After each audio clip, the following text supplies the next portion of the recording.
আসসালামু আলাইকুম। কেমন আছেন সবাই? আশা করি যে যেখানেই আছেন সবাই ভালো আছেন, সুস্থ আছেন। সকালবেলা নাস্তাটা সেরে ফেললাম। তারপর কিছু সবজি নিয়েছি। নিচে সবজিওয়ালা আসছিল। তারপর ওখান থেকে কিছু সবজি কিনে নিয়েছি।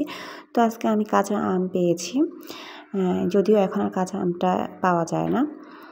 আমের সিজন প্রায় শেষ হয়ে যাচ্ছে, কিন্তু আমি এবার কোনো আমই ফ্রোজেন করে রাখি নাই। তো আমি তেমন একটা রাখি না ফ্রোজেন, অল্প একটু রাখি যাতে মাঝে মধ্যে ইচ্ছা করলে একটু ডালে দিয়ে খাওয়া যায় সেজন্য। তো এই আমগুলো আমি এগুলো ফ্রোজেন করার জন্যে মেনলি কিনেছি। তারপর কিছু সবজি নিয়েছি।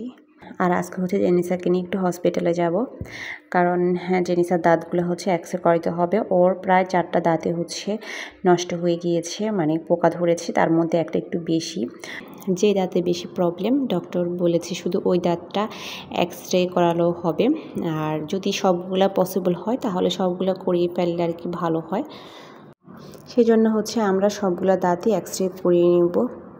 আমি কিন্তু জেনিসাকে তেমন একটা চকলেট বলেন, চিপস বলেন খাওয়াই নাই। ওই কেউ যদি দেয় তাহলেই সে খায়। আর আমি চকলেট খাওয়ানোর পরপরই কিন্তু আমি ওকে ব্রাশ করে দিই। তারপরে দাঁতগুলা পোকা ধরে গেছে।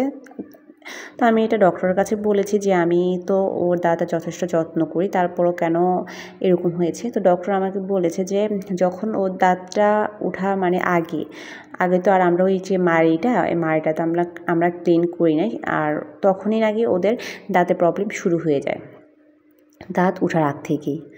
তো এটা আসলে আমি জানতাম না, এটা নতুন জেনেছি। আশা করি আপনাদের যাদের বেবি আছে তাদেরও এটা কাজে লাগবে।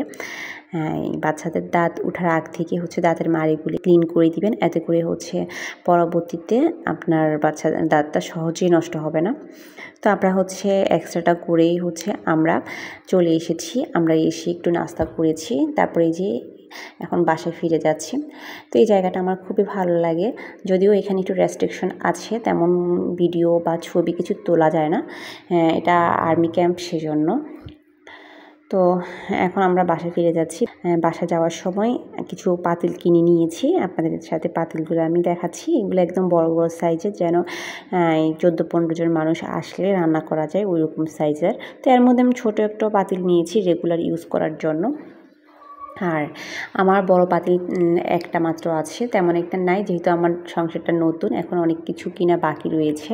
তো এখন আমি কিছু গেস্ট ইনভাইট করব, আমার ওর ফ্যামিলিকে আসতে বলবো, সেই জন্য আসলে পাতিলগুলো কিনেছি। তো প্রথম অনেকগুলো দোকানে গিয়েছে, একদমই ব্রাইটের পাতিল ছিল না। আমার আবার ব্রাইটের পাতিলগুলোই ভালো লাগে, এগুলা একদম কালো হয় না, সুন্দর থাকে, সেজন্য। তো খুঁজে অবশেষে ব্রাইট পেয়ে গেলাম। তো আশা করি শুক্রবারে ওনাদেরকে ইনভাইট করে দিব। অনেক দিন ধরে ইনভাইট করব করেই করা হয় না বিভিন্ন কারণে।